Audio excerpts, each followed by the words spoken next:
میری طرف سے، میرے گھرانے کی طرف سے ہیپی گڈ فرائیڈے۔ آپ کو گڈ فرائیڈے بہت بہت مبارک۔ آج میں نے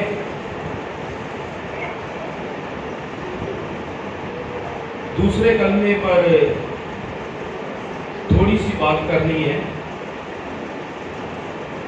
ہم زندہ پاک کلام میں سے لوکا کی انجیل اس کا 23 باب اور اس کی 43 آیت پڑھیں گے۔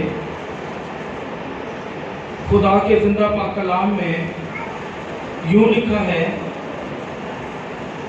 اس نے اس سے کہا، میں تجھ سے سچ کہتا ہوں کہ آج ہی تو میرے ساتھ فردوس میں ہوگا۔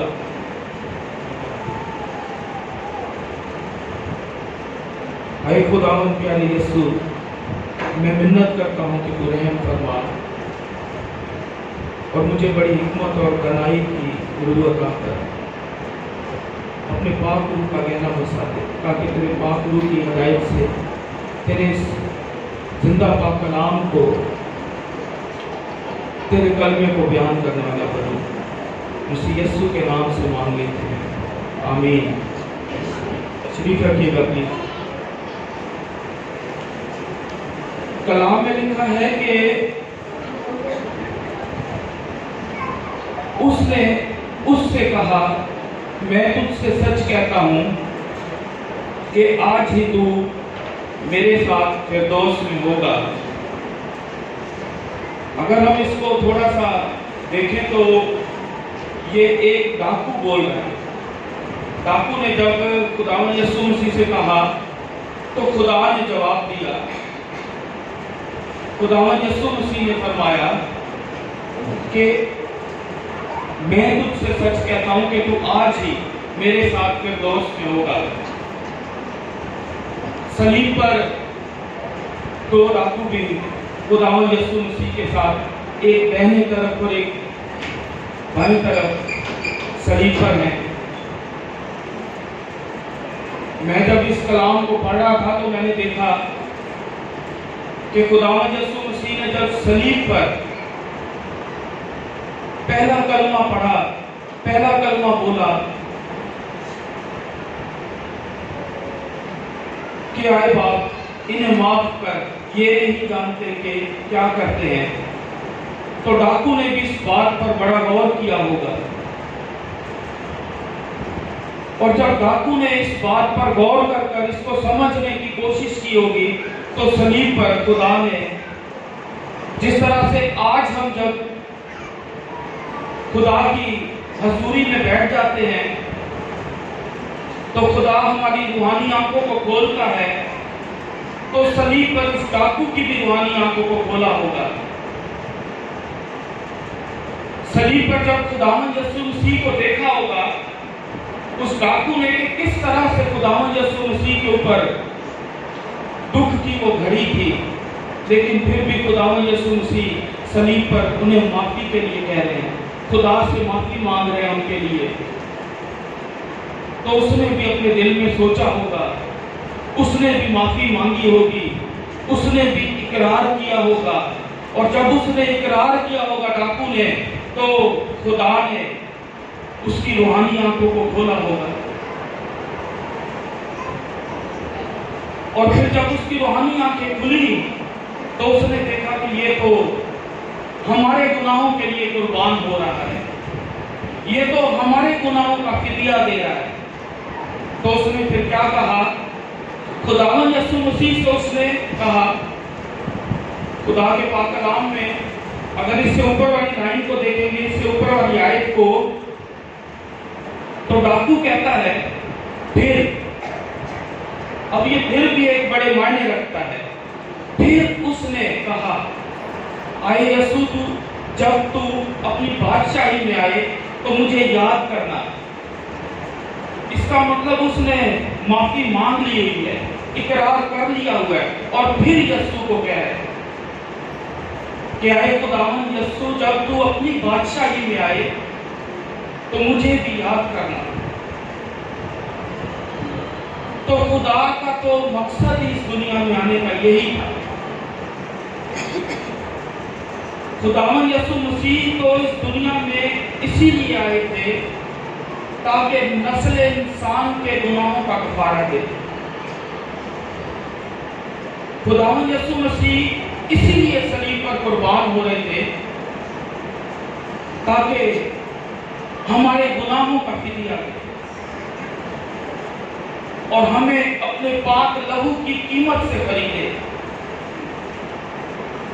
تو جب ڈاکو نے خداوند یسوع مسیح سے اس کی بادشاہت کی بات کی، جب اس نے خداوند یسوع مسیح سے کہا کہ جب تیری بادشاہی آئے تو مجھے بھی یاد کرنا، تو پھر خدا نے اس ڈاکو کو کہا کہ میں تجھ سے سچ کہتا ہوں تو آج ہی میرے ساتھ پھر دوست میں ہوگا. خدا نے اسی وقت اسے نجات دے دی.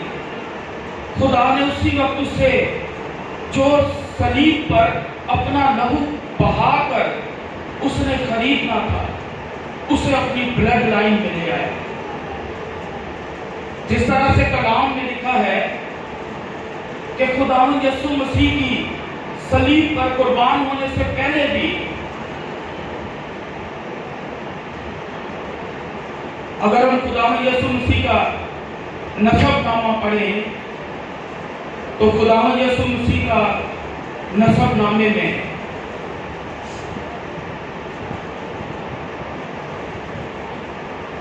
نحسون، امیناداب سے نحسون،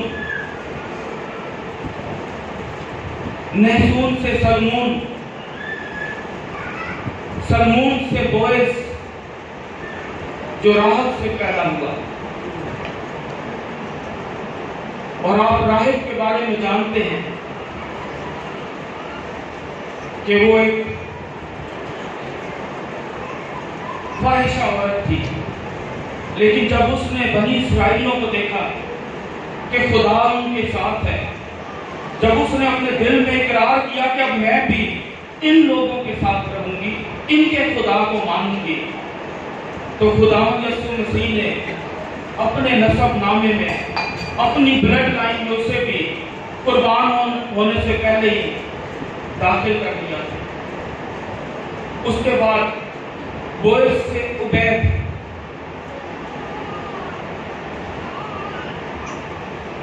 جو کہ روت سے پیدا ہوا. آپ دیکھیں روت کو بھی جب اس نے بھی اپنی ساس سے سنا کہ خدا کیسا ہے، خدا کی قدرت کیسی ہے، خدا کس طرح سے اپنے لوگوں کے ساتھ رہتا ہے،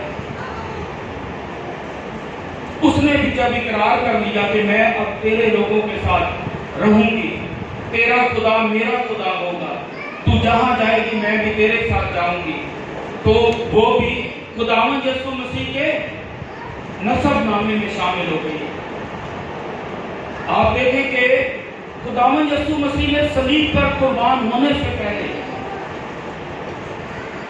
ڈاکو کو بھی اپنے ساتھ اپنی اس اپنی بادشاہت میں شریک کر لیا. اور ہم دیکھیں کہ آج ہمیں اپنی زندگیوں پر غور کرنا ہے. ہماری بہن نے بہت ترتیب کے ساتھ یہ باتیں بتائی ہیں کہ آج کل کا انسان جو ہے وہ صرف دنیا داری کے پیچھے ہے، دنیا کے گلیمر کے پیچھے ہے، دنیا کے حسن کے پیچھے ہے، دنیا کے صرف کاموں کے پیچھے ہے. میرے پاس ایسی گاڑی ہو، میرے پاس ایسا گھر ہو، میرے پاس ایسے ایسے برانڈڈ کپڑے ہوں، میرے پاس ایسے ایسے برانڈڈ جوتے ہوں. کسی نے کوئی دنیا کے گلیمر سے کم بات نہیں کرنی ہے. لیکن یہاں پر خداوند یسوع مسیح کی بادشاہت کی بات جب ہوتی ہے، وہ بادشاہت جو ہمارے لیے اس نے اپنی جان قربان کر کے ہمارے لیے تیار کی ہے،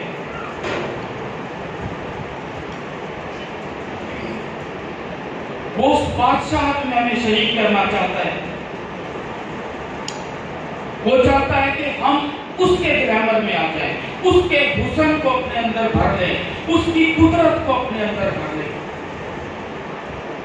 خداوند یسوع چاہتا ہے کہ ہم اس کی بادشاہت کو تلاش کریں, جس طرح سے ڈاکو نے صلیب پر اس کی بادشاہت کو تلاش کر لیا.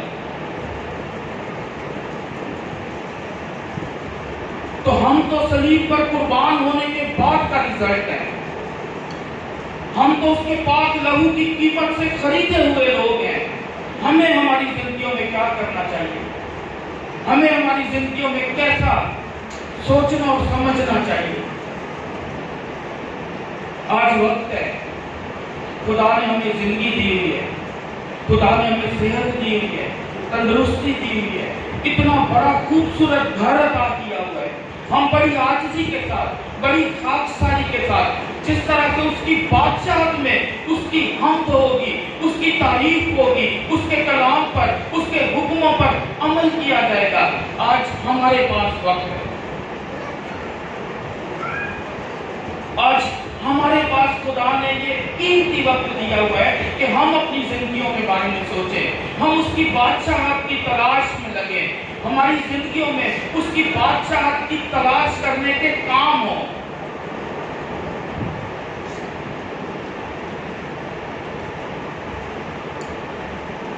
خدا ہم سے یہی چاہتا ہے, جس طرح سے اس نے ڈاکو کو صلیب پر فرمایا کہ آج ہی تم میرے ساتھ فردوس میں ہوگا.